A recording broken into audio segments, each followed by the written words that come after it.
नमस्कार दोस्तों, कैसे हैं आप सब लोग। स्वस्थ होंगे, मस्त होंगे। आज गोवर्धन और भैया दूज की हार्दिक शुभकामनाएं मेरे सभी दोस्तों को। और आप स्वस्थ होंगे आशा करता हूं। दोस्तों, उत्तर प्रदेश में जैसे जैसे चुनाव नज़दीक आता जा रहा है, कुछ दल ध्रुवीकरण की राजनीति पर कार्य शुरू कर दिया है और अपने कुछ नेताओं को, कुछ कार्यकर्ताओं को इस ध्रुवीकरण की राजनीति में उतार दिया है। और ये ध्रुवीकरण की राजनीति इस प्रदेश की एक ऐसी राजनीति है जिसमें कितने ही दल शामिल हैं और उनका भला भी जब भी होता है जब ध्रुवीकरण हो जाता है। इसमें कई पार्टियां हैं। समाज को तरह तरह के जो जुमले हैं उन्हें बताएंगे और उन पर समाज को बांटने के लिए हर प्रयास, हर संभव प्रयास ये कर रहे हैं। इसमें चाहे भारतीय जनता पार्टी हो, चाहे समाजवादी पार्टी हो, चाहे आज़ाद पार्टी हो, कांग्रेस हो, जितनी भी पार्टी हैं वे सब इस ध्रुवीकरण की राजनीति में लगे हुए हैं। और जैसे जैसे 2027 नज़दीक आता जा रहा है और तरह तरह के बवंडर देखने को मिल रहे हैं। एक दूसरे पर हमला, एक दूसरे पर कटाक्ष,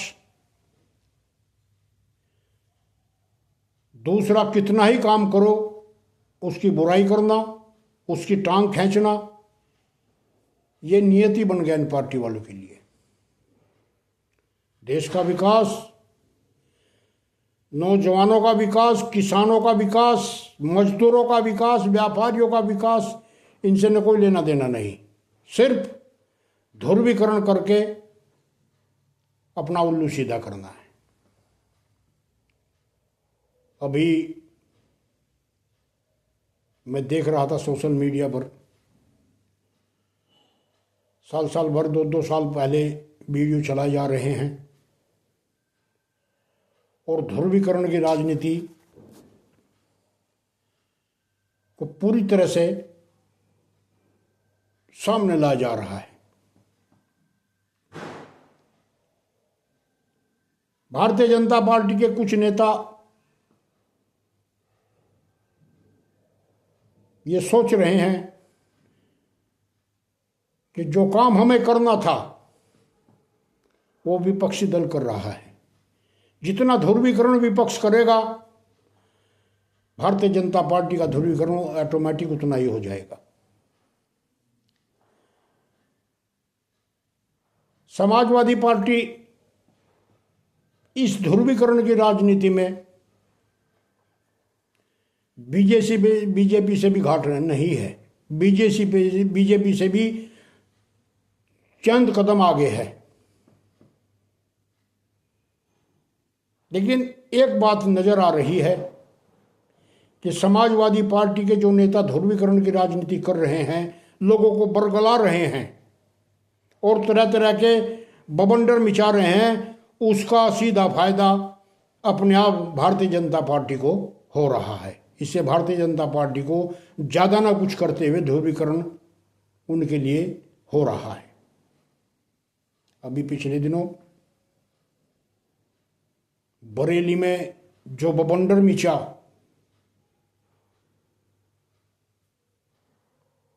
उस बवंडर के बाद प्रदेश के मुख्यमंत्री योगी आदित्यनाथ जी ने कानून व्यवस्था को सुदृढ़ करने के लिए और कोई अप्रिय घटना ना उसे थामने के लिए और असामाजिक तत्वों को कंट्रोल में करने के लिए कार्रवाई की।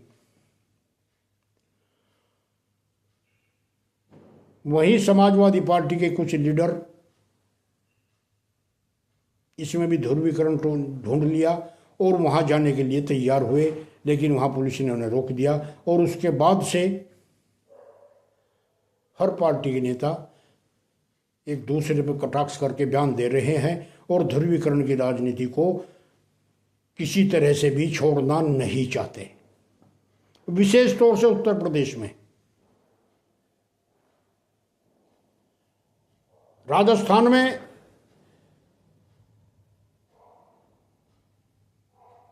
काफ़ी बहुत अच्छा प्रोग्राम चलता है दोनों पार्टियों। कांग्रेस भी, एक 5 साल कांग्रेस आती है, 5 साल भारतीय जनता पार्टी आती है, और एक दूसरे का ध्रुवीकरण उनके काम आता है। लेकिन अब की बार राजस्थान में भी तीसरा फ्रंट तैयार हो गया और इनके ध्रुवीकरण शायद धरे रह जाएं।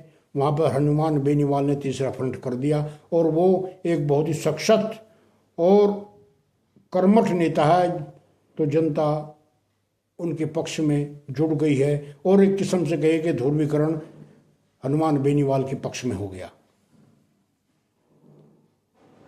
उत्तर प्रदेश की स्थिति अलग है। वहां पर जितनी भी राजनीतिक पार्टियां हैं, में सब एक एक चुंबक लिए हुए हैं ताकि वोटर को अपनी तरफ खींच सके। और वोटर को खींचने के लिए उन्हें कितना ही जोर लगाना, कुछ भी करना पड़े, लेकिन वे कोशिश पूरी करते हैं। इसी कड़ी में समाजवादी पार्टी का एक प्रवक्ता राजकुमार भाटी वो प्रदेश में घूम रहा है और समाजवादी पार्टी को चौधरी जयंती वहाँ पर नज़र आता है, उनके खिलाफ ही अर्गनल बयान देते हैं और उन्होंने कहा कि जयंत का तो मामला खराब हो गया, सुपड़ा साफ हो गया और मुसलमान हमारे साथ हैं, किसान हमारे साथ हैं। ये ध्रुवीकरण ही तो है दोस्तों। राजकुमार भाटी ने समाजवादी पार्टी के लिए ध्रुवीकरण किया, लेकिन उसका असर उल्टा हुआ और चौधरी जयंत के लिए किसान वर्ग और अन्य लोग जुड़ गए। इकरा हसन ने मंदिर प्रकरण में इतना तूल दे दिया कि अलग अलग नेताओं पर, अलग अलग कार्यकर्ताओं पर अलग अलग बयान दिलवा रहे हैं और इस तूल को, जो इस घटना हुई से घटना को बंद नहीं करने दे रहे, इस घटना को चालू रखना चाहते हैं। एक एक कार्यकर्ता पे बयान दिलवा रहे हैं, कोई गोली मारने की धमकी देता है, कोई जेल में डालने की, कोई सरकार आने पे इन्हें देख लेने की धमकी देता है। ये ध्रुवीकरण तो है दोस्तों। बीजेपी, भारतीय जनता पार्टी इस कड़ी में पीछे कैसे रह जाएगी? 3-3 साल पुराने वीडियो लाकर अपलोड कर रहे हैं, तो ध्रुवीकरण में इनसे बीजेपी आगे है। और सबसे बड़ी बात, जिस जनता का ये ध्रुवीकरण करते हैं उस जनता को ये बेवकूफ मानते हैं और बहुत सीधापन और अपना उल्लू सीधा करने के लिए इन्हें भगा लेते हैं। लेकिन दोस्तों, ये 2025 का उत्तर प्रदेश है और 2027 में जनता कंप्यूटर की तरह दिमाग रखने लगेगी और इन ध्रुवीकरण करने वाले, चाहे किसी भी पार्टी हो, उसको ऐसे अंजाम तक पहुंचाएगी कि ध्रुवीकरण का नाम भी लेना पसंद नहीं करेंगे। ध्रुवीकरण में एक तबका सामने है, मुसलमान का ध्रुवीकरण कर लो और वो समाजवादी पार्टी का हो जाएगा, वो कांग्रेस का हो जाएगा। लेकिन दोस्तों, भारतीय जनता पार्टी भी मुसलमान पे डोर डाल रही है और वर्क कर रही है मुसलमान के लिए। तो मुसलमान किसी का बंधुआ मजदूर नहीं, जो इन पार्टी से बंधा हुआ है वो भी पढ़ा लिखा नौजवान हो गया, पढ़े लिखे बच्चे हो गए और अपना भविष्य समझते हैं। ध्रुवीकरण की राजनीति को में बहुत अच्छी तरह से समझते हैं। प्रधानमंत्री मोदी को। कुछ तत्व मुसलमान लोग कुछ गाली देते हैं, लेकिन वहीं पढ़े लिखे नौजवान बड़े मुसलमान वे मोदी जी की तारीफ करते हैं और कहते हैं कि हिंदुस्तान का डंका विश्व में बज रहा है, इसलिए हम मोदी जी के भक्त हैं। तो ये भी ध्रुवीकरण है दोस्तों। ये ध्रुवीकरण का दानव इस प्रदेश से कब खत्म होगा? अगर ये इसी तरह बादस्तूर चलता रहा तो विकास का बिल्कुल नामो निशान मिट जाएगा प्रदेश से। तो दोस्तों, अभी धीरे धीरे चुनाव नज़दीक आ रहे हैं और ये ध्रुवीकरण की राजनीति और जोर पकड़ेगी।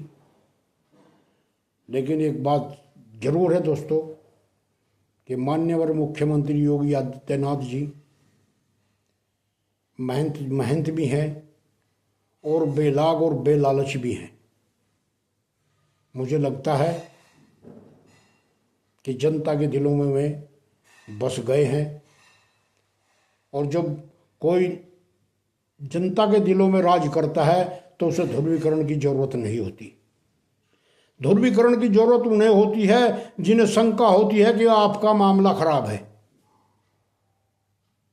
यदि आप दोस्तों समझदार हैं और इस ध्रुवीकरण की राजनीति से बचिए और विकास के लिए अपने दिल से नहीं दिमाग से वोट डालिए और सोचिए कि कौन कितना विकास करेगा। ऐसे जो सांसद हैं, जो विधायक हैं, जो अन्य लोग हैं, सुनिए सबकी करिए अपने मन की। ये कहावत पुरानी है और जनता को जो बेवकूफ़ बनाने की कोशिश कर रहे हैं, देखना वो एक दिन खुद बेवकूफ़ बन जाएंगे और ध्रुवीकरण की राजनीति में ऐसे मार खाएंगे कि जिंदगी भर कभी ध्रुवीकरण नहीं करेंगे। प्रदेश सरकार अपनी अक्षमता का निर्वहन कर रही है और बहुत कुछ कर रही है, लेकिन अभी बहुत कुछ करना बाकी है, क्योंकि उनके एजेंडे में किसान नहीं है। तो प्रदेश सरकार को, माननीय योगी जी को किसान को अपने एजेंडे में लाना पड़ेगा, क्योंकि किसान अन्नदाता है और किसान के ही पेट भरने से पूरे भारत का पेट भरेगा। अगर किसान भूखा है तो ये समझ लेना का हिंदुस्तान भूखा है। चाहे मोदी जी हो, चाहे योगी जी हैं, कोई भी हो, किसान को उसके एजेंडे में लाना पड़ेगा।